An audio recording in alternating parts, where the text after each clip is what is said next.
Good afternoon વિદ્યાર્થી મિત્રો.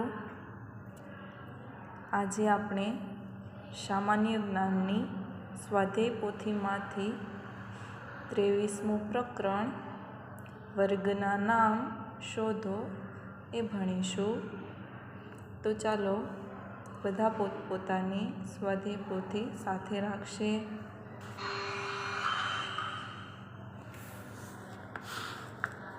તો આપણે સર્વપ્રથમ વર્ગના નામ શોધો આ ટાઇટલને સમજીશું. વર્ગ એટલે કે તમે જેમ કે ત્રીજા ધોરણમાં છો તો તમારા ધોરણમાં વિવિધ ક્લાસ રાખવામાં આવ્યા છે, જેમ કે A, B અને C. એટલે કે એ વર્ગમાં હોશિયાર છોકરાનો સમાવેશ કરવામાં આવે છે. પછી બી વર્ગમાં એનાથી થોડાક નબળા બાળકોનો સમાવેશ કરવામાં આવે છે અને સી વર્ગમાં એનાથી થોડાક નબળા વિદ્યાર્થીઓનો સમાવેશ કરવામાં આવે છે. આ રીતે તમારા ધોરણના બાળકોને વિવિધ વર્ગોમાં સમાવ્યા છે, એટલે તેને વર્ગ કહી શકાય. એટલે વર્ગનો અર્થ સમજાણો તમને બધાને. પછી છે નામ શોધો, એટલે કે તમારા વર્ગમાંથી વિવિધ બાળકોનો અલગ અલગ વિભાગોમાં સમાવેશ કરવામાં આવ્યો છે. એવી રીતે આ પાઠનું ટાઇટલ છે વર્ગના નામ શોધો. તો આપણે જોઈએ,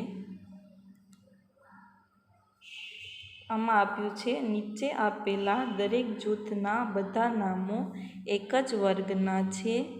દરેક જૂથની સામે તેના વર્ગનું નામ બોક્સમાંથી પસંદ કરીને લખો. એટલે કે આ નીચે આપેલું બોક્સ છે તેમાં વિવિધ વર્ગના નામ આપ્યા છે. જેમાં પ્રથમ નામ છે અનાજ. તો આ અનાજ વર્ગમાં કઈ કઈ વસ્તુઓનો સમાવેશ થાય છે તે આપણે આ નીચે નામ આપ્યા છે આપણે જોઈ શકીએ છીએ. આમાં અનાજ જો અહીંયા રહ્યું, ઘઉં, ચોખા, મકાઈ અને બાજરી, આ બધી વસ્તુઓનો સમાવેશ અનાજમાં થાય છે.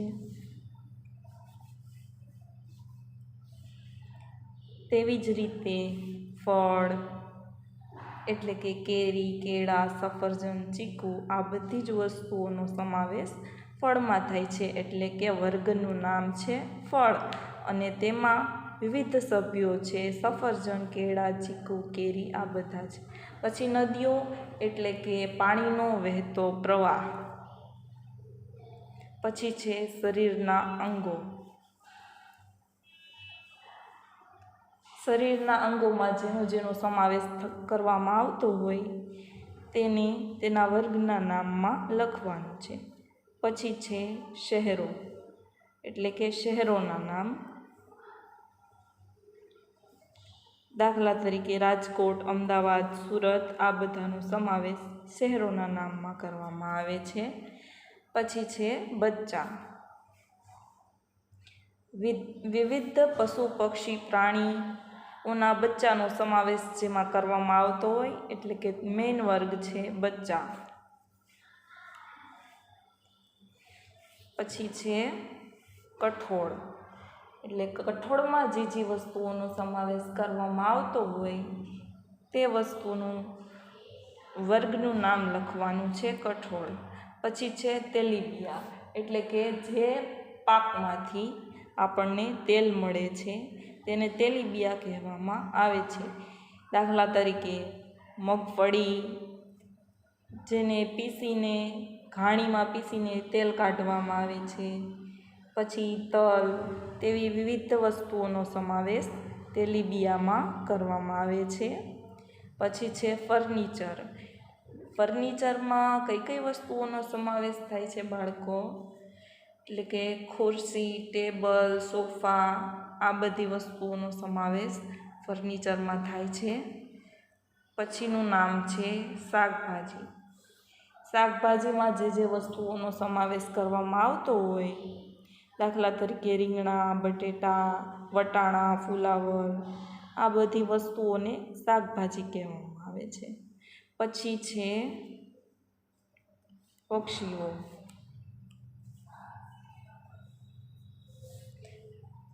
આકાશમાં ઉડતા પક્ષીઓના નામ ચકલી, કાગડો, મોર, પોપટ, મેના. આ બધા પક્ષીઓ છે, એટલે તેને મેઇન પક્ષીઓ કહેવાય છે અને તેના વિવિધ નામો આપે છે. પછી છે દેશના નામ.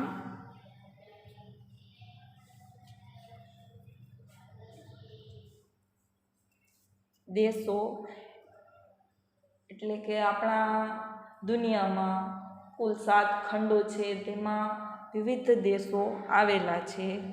અમેરિકા, ભારત, રશિયા, આ બધાને દેશ કહેવામાં આવે છે. પછી છે ફૂલો. ફૂલોમાં શેનો સમાવેશ કરી શકાય? કયો જોઈને બાળકો? એટલે કે ગુલાબ, કમળ જેવા વિવિધ ફૂલોમાં સમાવેશ કરી શકાય. પછી છે વૃક્ષો, જેને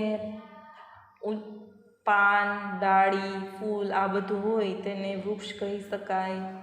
વૃક્ષમાં વિવિધ વૃક્ષોનો સમાવેશ કરવામાં આવે છે. દાખલા તરીકે આંબો, પીપળો, વડ, આ બધી વસ્તુઓને, આ બધા ઝાડને વૃક્ષ કહેવામાં આવે છે. તો આપણે જોઈએ, પહેલો વર્ગ છે મગ, તુવેર, ચણા, વટાણા. આ બધાનો સમાવેશ શેમાં કરવામાં આવે છે? તો કે કઠોળમાં. આ બધા પાકોનો સમાવેશ કઠોળ તરીકે કરી શકાય. એટલે અહીંયા લખવાનું છે ખાલી જગ્યામાં કઠોળ. સમજાણું બધાને? તો ચાલો આપણે આગળ વધીએ.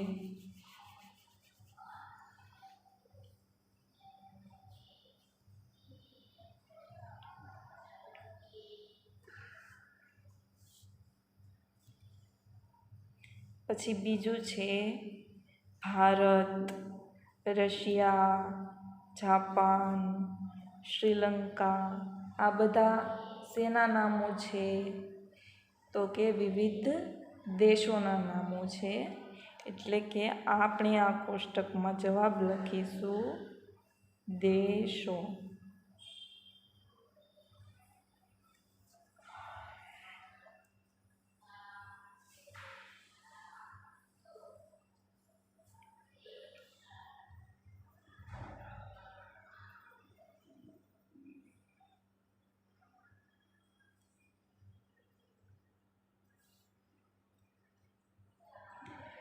પછી ત્રીજું આપ્યું છે નવી દિલ્હી, શ્રીનગર, ભોપાલ, બેંગલુરુ.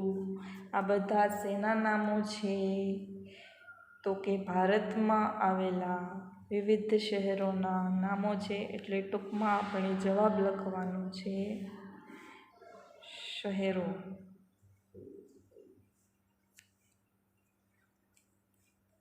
શહેરોમાં આપણા ગુજરાત રાજ્યમાં આવેલા રાજકોટ, અમદાવાદ, દિલ્હી નહીં, રાજકોટ, અમદાવાદ, સુરત, આ બધા જ ગુજરાતના મહાનગરોમાં સમાવેશ કરવામાં આવે છે.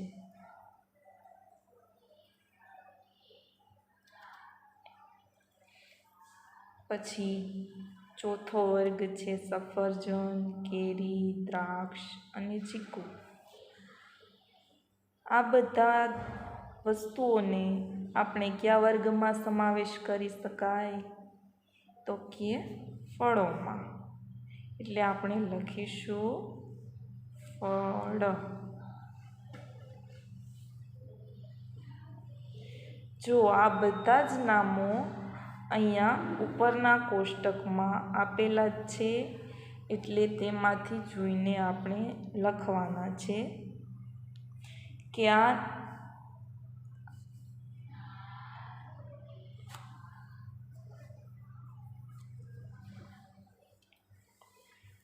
તો આપણે જોઈએ ફળોનું જોયું. હવે તેના પછી આવશે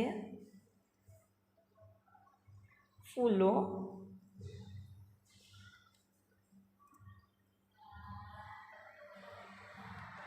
તો પાંચમો વર્ગ છે ફૂલોનો. ગુલાબ, જેસ્મીન, કમળ, સૂર્યમુખી આ બધા જ નામોનો સમાવેશ કયા વર્ગમાં કરી શકાય? તો કે ફૂલમાં. તો આપણે લખીશું ફૂલ.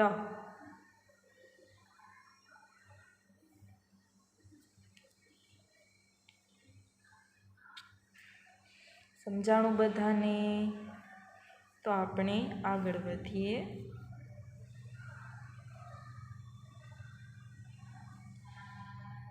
છઠ્ઠા વર્ગના નામો અહીં આપ્યા છે. ચોખા, ઘઉં, મકાઈ અને બાજરી. એટલે કે જે અનાજનો લોટ દળીને આપણે રોટલા કે રોટલી બનાવી શકીએ તેને અનાજમાં સમાવેશ કરવામાં આવે છે. એટલે કે આ નામોનો સમાવેશ શેમાં કરી શકાય? તો કહેવાનું અનાજમાં.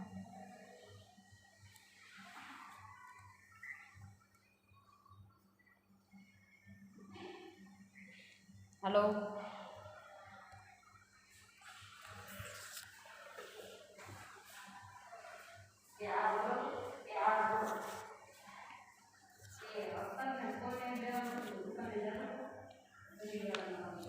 પછીનો વર્ગ છે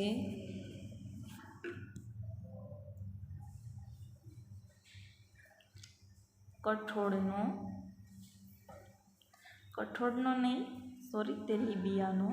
મગફળી, તલ, કપાસ અને સોયાબીન આ બધા જ નામોનો સમાવેશ આપણે શેમાં કરી શકીએ? તો કે તેલીબિયામાં. કેમ? કેમ કે આ બધી જ વસ્તુમાંથી આપણે તેલ કાઢી શકીએ છીએ. મગફળીને પીસીને ઘાણીમાં તેલ કાઢવામાં આવે છે. તલ અને કપાસના બીને પણ આપણે તેલ કાઢી શકીએ છીએ. એટલે કે જે બજારમાં કપાસિયાનું તેલ આપણે મળે છે અને તમે લોકો ખાતા પણ હશો. એટલે કે આ બધા જ નામોનો સમાવેશ તેલીબિયા વર્ગમાં કરવામાં આવે છે. તો આપણે અહીંયા લખીશું તેલીબિયા.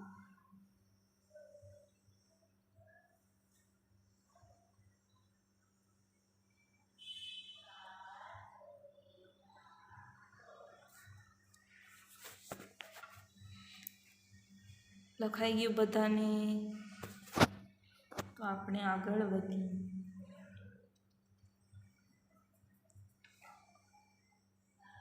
આઠમા વર્ગમાં મીંદડું, લવારું, ખોલકું અને વછેરું આ બધા જ નામો આપ્યા છે. તો આ કોના બચ્ચા છે એ આપણે જોઈએ. તો મીંદડું એટલે કે બિલાડીનું બચ્ચું, લવારું એટલે બકરીનું બચ્ચું, ખોલકું એટલે ગધેડાનું બચ્ચું અને વછેરું એટલે ઘોડાનું બચ્ચું. તો આ બધા વર્ગનો નામોનો સમાવેશ શેમાં કરી શકાય? તો કે બચ્ચામાં.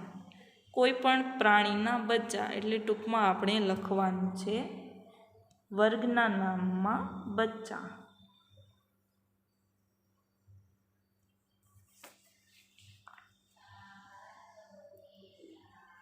સમજાણું બધાને? તો ચાલો આપણે આગળ વધીએ.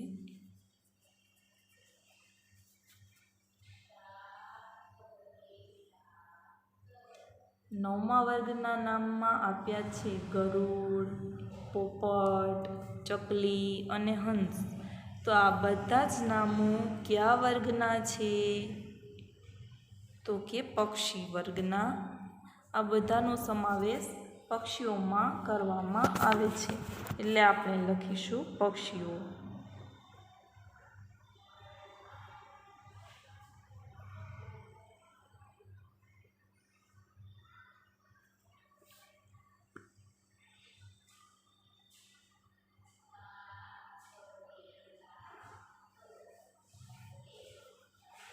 ચાલો આપણે આગળ વધીએ.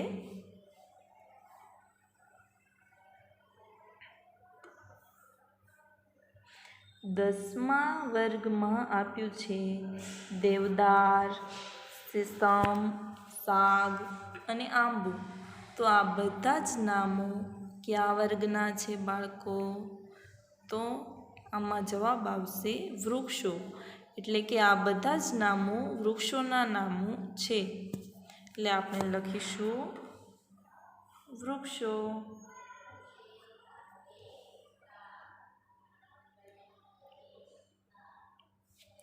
ત્યાર પછી છે 11મું યમુના, ગંગા, નર્મદા અને કાવેરી.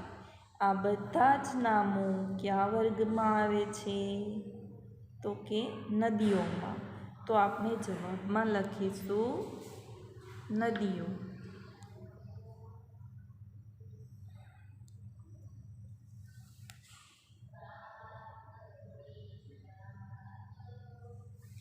ત્યાર પછીનો વર્ગ છે, ત્યાર પછીના 12મામાં છે પગ, ફેફસા, મોં અને હૃદય. તો આ બધા જ નામો કયા વર્ગમાં સમાવેશ કરી શકાય? તો કે આ બધા જ ભાગો શરીરના વિવિધ ભાગો છે. એટલે આપણે વર્ગના નામમાં લખીશું શરીરના અંગો.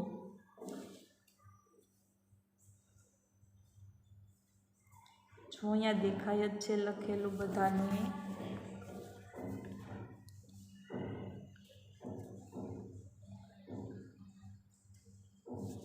ત્યાર પછી 13મો વર્ગ છે ટેબલ, ખુરશી, પલંગ અને કબાટ. તો આ બધા જ નામોનો સમાવેશ શેમાં કરી શકાય? તો કે ફર્નિચરમાં. આ બધા જ નામો ફર્નિચરના છે. તો આપણે વર્ગનું નામ લખીશું ફર્નિચર.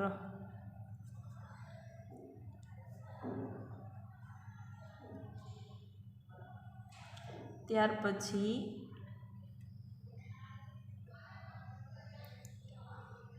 14મા વર્ગમાં છે બટાટું, બટાકું, રીંગણ, દૂધી અને ભીંડો. તો આ બધા જ નામો કયા વર્ગના છે? તો કે આ બધા જ નામોને શાકભાજીના નામો છે. એટલે વર્ગનું નામ છે શાકભાજી. એટલે આપણે અહીંયા લખીશું શાકભાજી.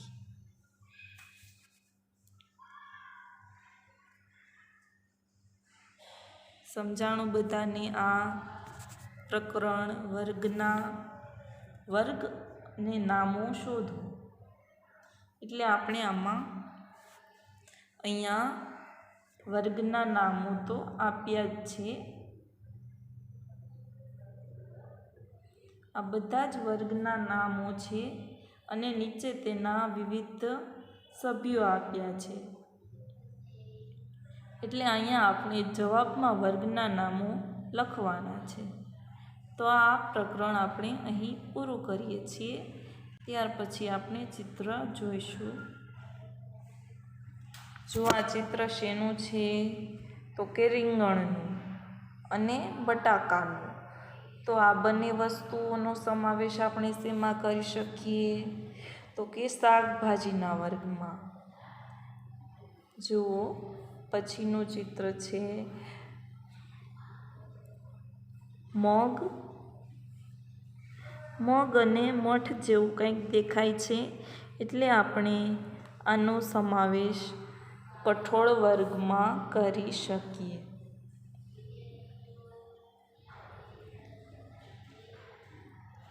પછી ત્યાર પછીનું ચિત્ર છે ગુલાબ, કમળ અને સૂર્યમુખી. તો આપણે આ ત્રણેય વસ્તુઓનો સમાવેશ શેમાં કરી શકીએ? તો કે ફૂલમાં. ફૂલના વર્ગમાં આ ત્રણેય વસ્તુઓનો સમાવેશ કરવામાં આવે છે.